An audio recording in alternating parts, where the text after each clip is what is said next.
Hello everyone, I am Vinay Bhatt, working as Assistant Professor in Department of Mechanical Engineering, Purnima University. And for today, the topic which I have chosen for discussion is Mechanical Governor. We will also discuss about one of the simplest type of mechanical governor, that is your watt governor. And later on, we will look on the various types of mechanical governor. So before I proceed, I want to raise one question, and that is, if we want to design a mechanical system, so a mechanical system which may be dynamic in nature, that contains number of moving parts, rotating parts, or number of mechanical components, those have relative motion with each other. So if the question raises to design a mechanical system, then what factors or parameters we should consider in our mind before finalizing that mechanical system design. So before moving forward to the lecture, let's have a look because it is quite related with the topic which we are going to discuss today. So for designing a mechanical system, the following terms which we should consider in our mind includes number one, kinematics. Now kinematics tells us about the motion of the mechanical components of a mechanical system. Second term is dynamics. So dynamics tell us about the forces and the moments generated within those mechanical component. Once the forces and moments get known to us, then we pick up or we choose the specific type of material to manufacture those mechanical component. So as it is, all those component is capable to resist the stresses, forces under the operating condition. Once the forces and moments are defined, then we move forward to the component design. So component design is basically finalizing or choosing the dimension of the components. It will include the length, breadth, etc., all the dimensions. So these are the few terms. Beside these terms, some auxiliary terms are also there in case of dynamic system, that is your inertia force balancing. So inertia force balancing tell us is necessary. Inertia force balancing is necessary to provide the length of life of machinery which we have designed. And power smoothing is simply the addition of the artificial intelligence, sorry, not artificial intelligence, uh,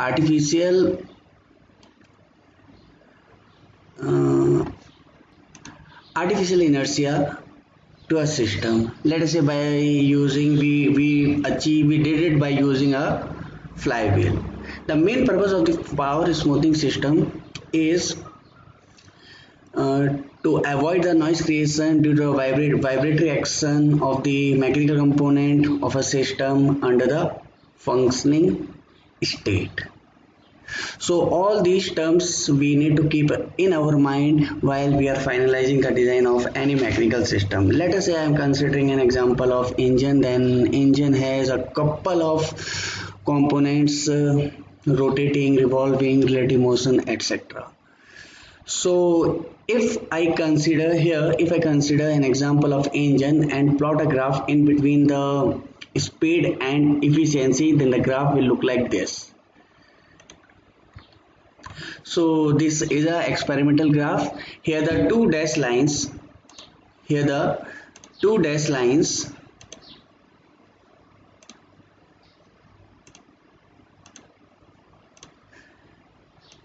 here these two dash lines indicates a range of the operating speed. So this indicates the range of operating speed. So it is as per the design value of speed which a designer finalized as per the application of a system. So within this operating range of speed, we have the optimum efficiency of a system. Let us consider, as I said here, consider it for an engine. So here the question may raise, we may draw a single line for the operating speed so as the fluctuation may be compensated or may be removed, then it is not ideally possible. Practically, it is not possible to work or to carry out a work from engine with a constant speed always. So here our main objective is what? Through this graph, our main objective is to remain very near to the optimum operational speed. So here optimum operational speed means we should for having a better efficiency or the desired efficiency, we should work the operational speed should be in a range of the designed value. Okay, so this is what the outcome of this graph. Now again, if we want to know why we are discussing this graph, operational speed and the efficiency, what is a relation in between all these terms, and the question is why we need this, why the study of all these things is needed by us, then the simple statement from my side is whenever we design an engine, consider example of engine, then we are very much concerned for the consuming fuel and the producing power. Here I mean to say the fuel which is consumed by engine and corresponding to that consumption the power which we want. So it is a desired we should have maximum power with optimum utilization of fuel. So that is why we are studying this particular slide. So for achieving this, it should be as per the design values or nearby the design values. So the practice which we perform or do to keep the operating speed within a defined range can be easily understood by this graph. Is it clear? Okay. So moving on to the next slide. So if I simply talk about a feed control system, then the figure again taking an example of engine shows a feedback control system which is quite necessary for maintaining that operating range speed in a defined or desirable limits. So here what is basically happening, information is flowing. It is we can also call it as a information control diagram. So here what is happening, information about the speed which we are taken at the output of the engine, here it is on the shaft via a tachometer or a tacho generator. Say we are taking it in voltage and compare it with the reference speed, or we can say the reference value, or further we can say the designed value which we want, which for against which the engine is designed. So if it is nearby it, if the output speed is nearby it, either it is less than it or more than it, depending on this we manipulate the input and maintain the desirable condition which we want. So here what is happening, automatically the manipulation of the input is happening using a reference value or reference speed, and we get a desired output. So this is what a feedback control system is all about. So this is what we achieve using governor or governor mechanism in any mechanical system.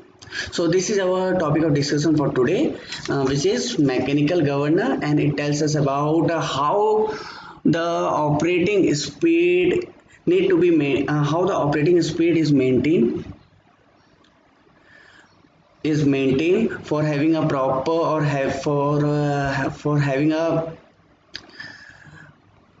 appropriate amount of fuel supply and this will also tell us about how the operating speed of an engine is maintained using governor mechanism. Okay, so this slide shows the first governor was designed by James Watt in late 17th century. The exact year was 1788, and it is a primitive concept of feedback control. So in any mechanical system, and it is achieved by a governor mechanism or governor. So here the main topic comes, and on behalf of this we can say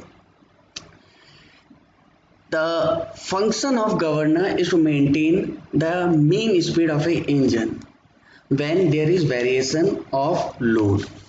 So the point to note here is I am talking about the variation of load. Okay, so whenever there is a change in loading condition of an engine, or there is change in the loading condition of a loading condition, then governor maintains the mean speed. Now this is done by governor automatically.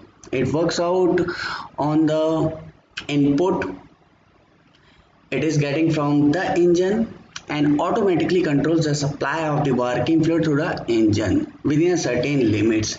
Here again I am repeating, certain limits means the designed value of speed, the designed limits done by engineers. So the varying demand of power is met by the governor by regulating the supply of the working fluid. Whenever I am saying about working fluid, then in this case, in case of engine, the working fluid is a fuel. Okay. So if I talk about a thermal plant, then steam would be a working fluid, and etc. So this is a simple type of mechanical governor. So we also call it as pendulum type governor because it look like pendulum governor. Oh sorry, pendulum shape, and it is also known as by Watt governor. As I said earlier, the first Watt governor or the first governor, mechanical governor, was designed by James Watt in 1788. So come to the construction.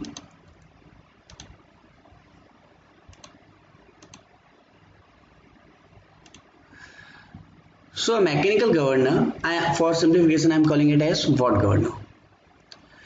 So a Watt governor contains two upper arms, let it name by 1 and 2, whose one end is connected or pivoted to the spindle. Here let's name it by O,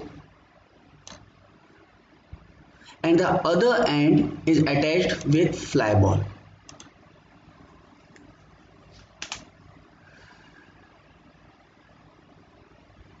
It also contains two links, let it name by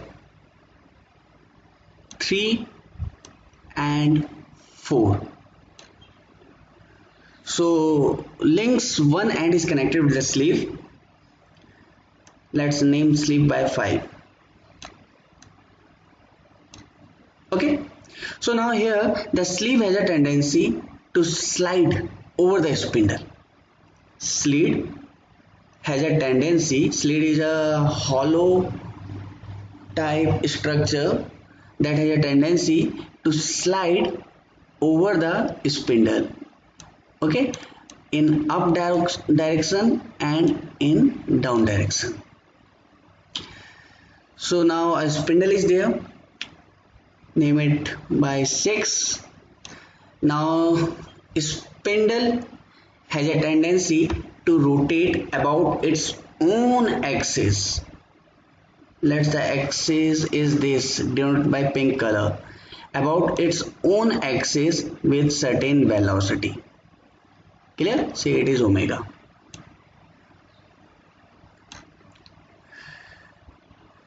Now a bell crank lever mechanism is there, whose one end is connected with a sleeve and the other end is connected with a throttle valve.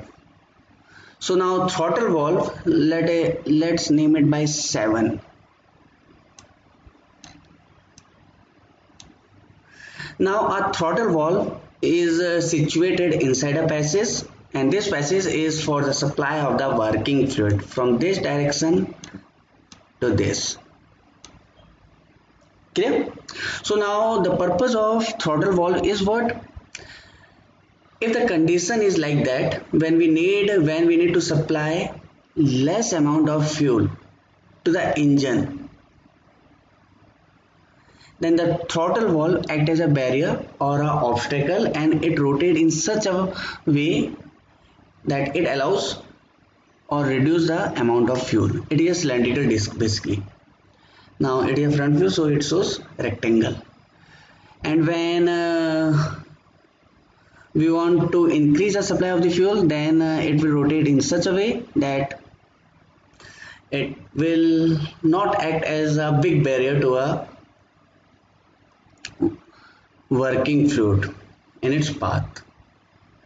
So let's consider there is an engine, and which is right here. Let us say there is an engine which is right here, and the supply of the working fluid to the engine is passing like this, in this direction. Output of the through a passage, output of the passage goes to this. Okay. Now there is a bevel beer, and the speed of the spindle, the angular speed of the spindle, which will happen at this side, is regulated or controlled by the speed of the engine. The connection is done by using a belt drive. Okay, so bevel gear is used to convert this rotation to this rotation. So the function of bevel gear is to convert a motion in 90 degree. Okay. So this is all about the constructions and some features of the component.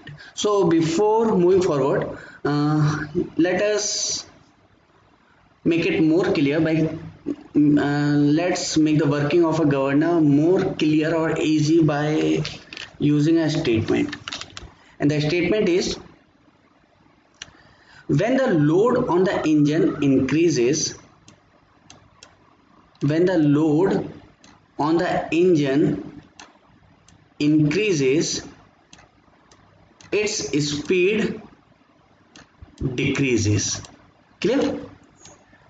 So this is case first. Case first.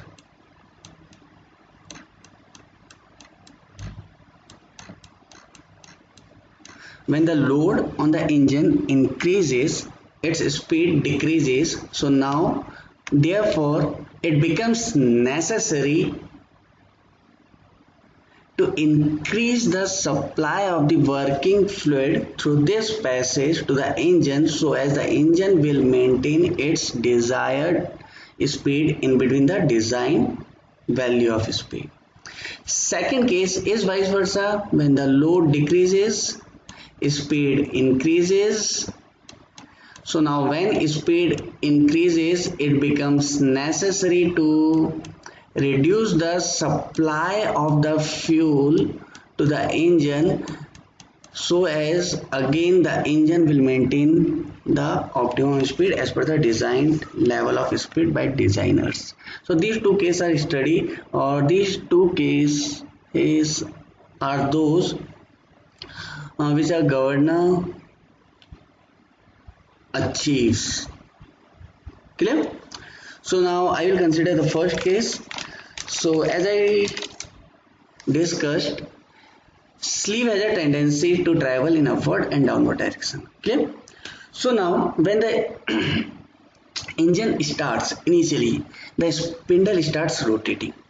So now as the speed increases due to the centrifugal force, due to the centrifugal force on this fly ball tend to move in outward direction.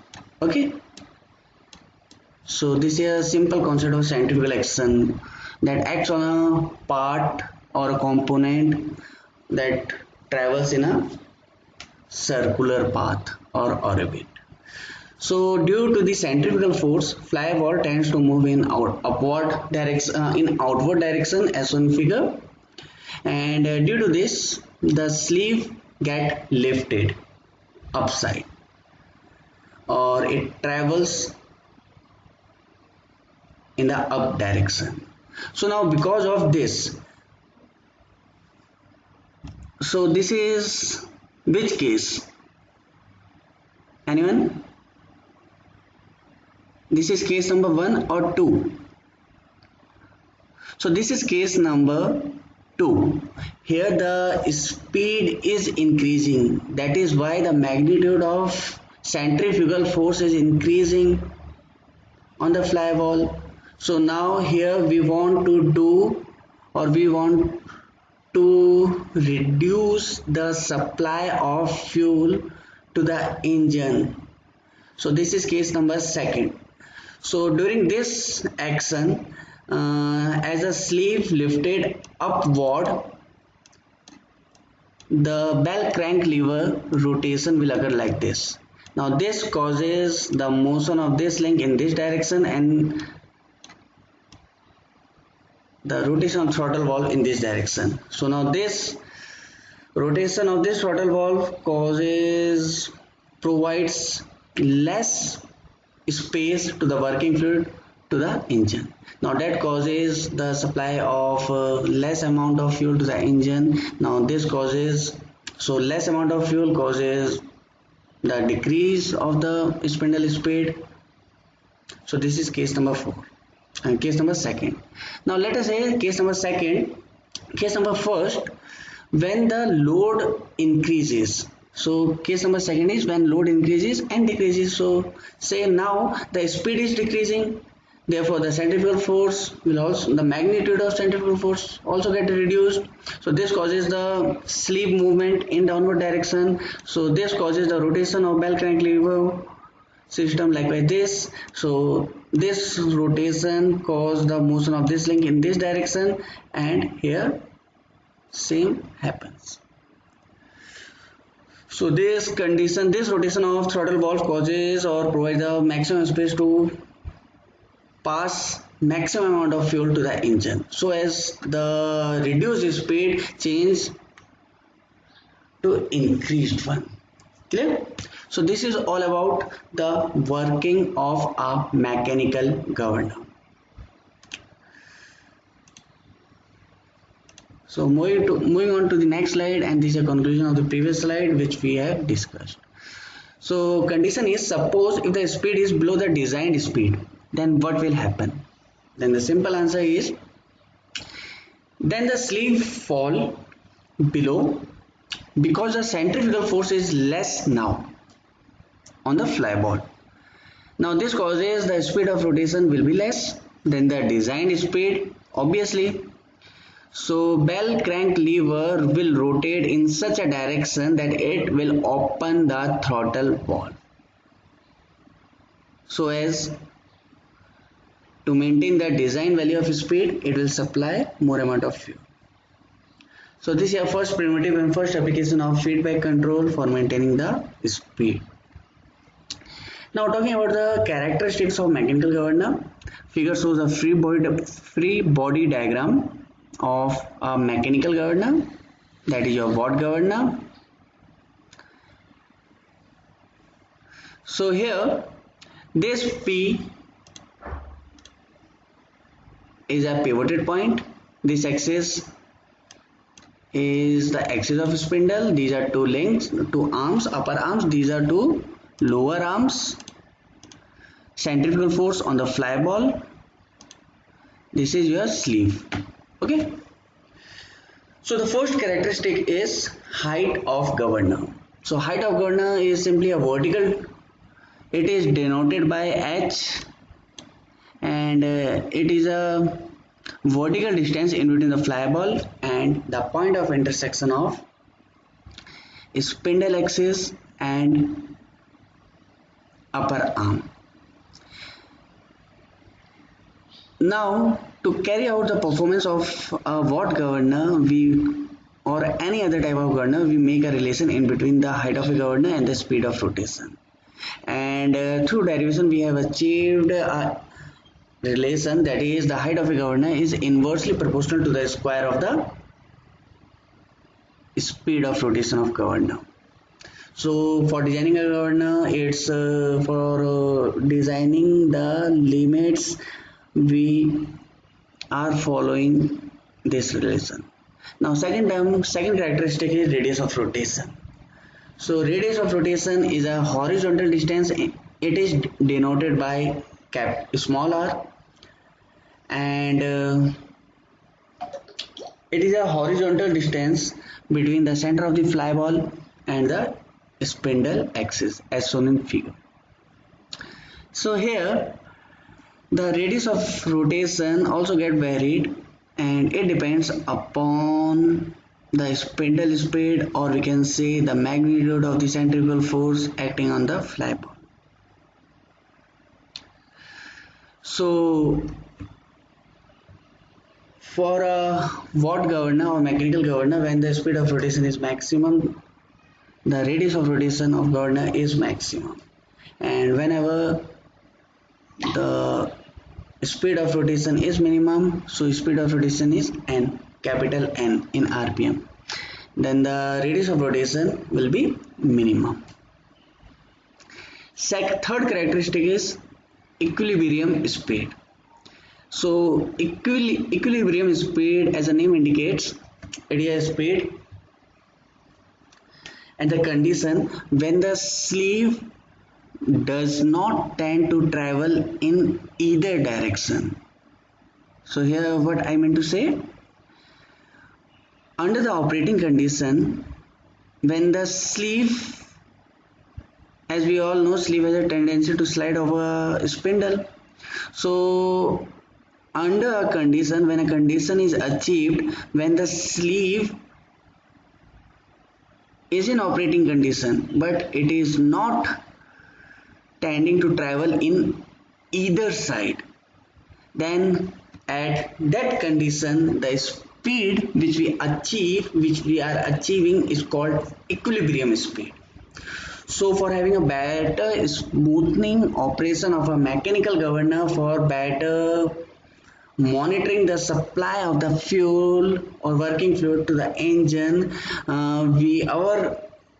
our intention is to maintain equilibrium speed when the mechanical governor is in operating condition. Next characteristic is maximum and minimum equilibrium speed. So it is just like your equilibrium speed, but here it is for the maximum speed and minimum speed. So it is written here, the speed at the maximum and minimum radius of rotation when the sleeve does not tend to move either way. Either way means upward or downward. Then that speed is known as maximum speed and minimum speed of equilibrium. Is it clear? Okay. So if we move on to the next slide, then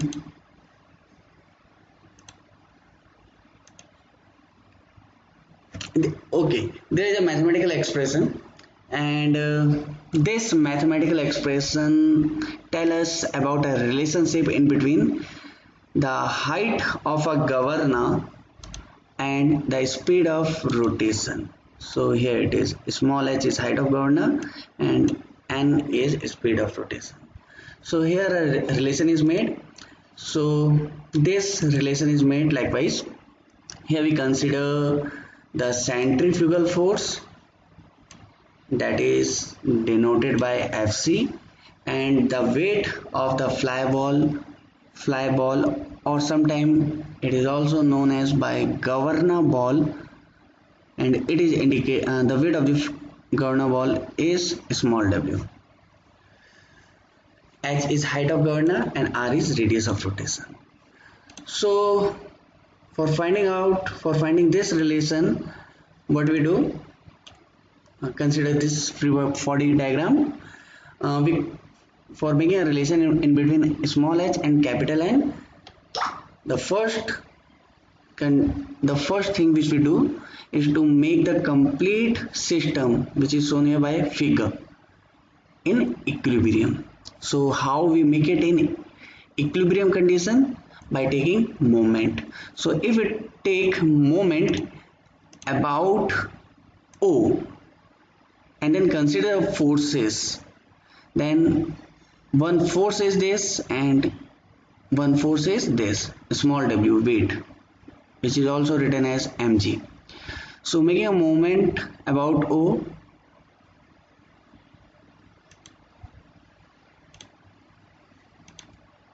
we get this relation Fc into H and small w into R. So as we all know from our school standard, Fc is a centrifugal force, and the formula which we use for the centrifugal force is m omega square R. And width of the fly ball is written as small mg. Okay, so by doing a simple calculations, we get H is equal to G upon omega square. So here G value we all know, 9.81 in meter per second square. So now if we want to get the value of H in meter, that is in SI, then we put up G equal to 9.81 and omega equal to 2 pi n upon 60. On solving, we get a relation H equal to this, H equal to 895 upon n square in meter.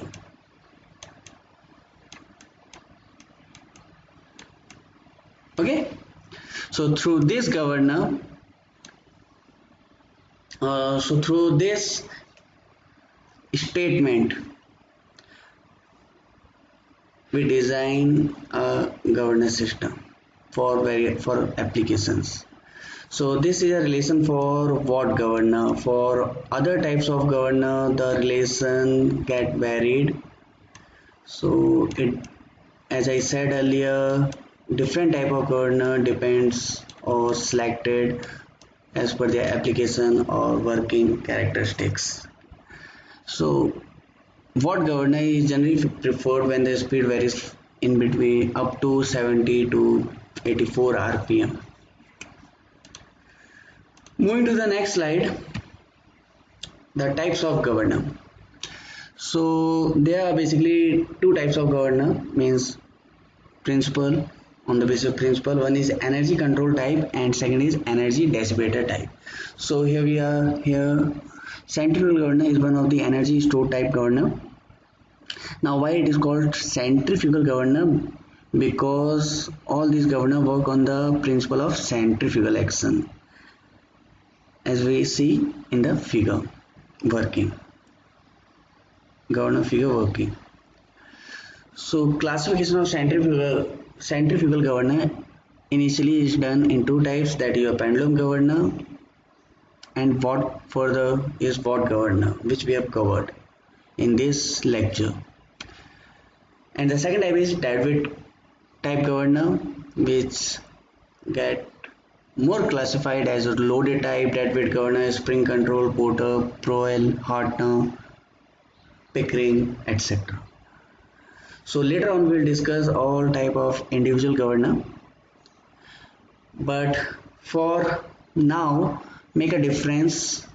If you want to make a difference in different type of governor, then we can say we pick up or we choose or we elect the specific type of governor depending on the applications where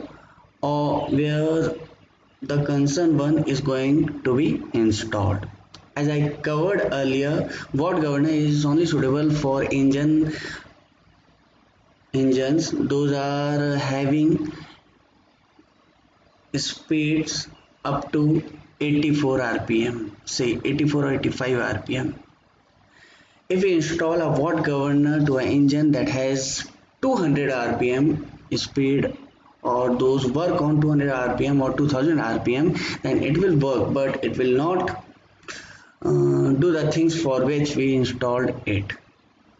I mean to say, after its range of design, means after 84 rpm, it will always supply the maximum amount of fuel to the engine till the end design value, let us say 2000 rpm.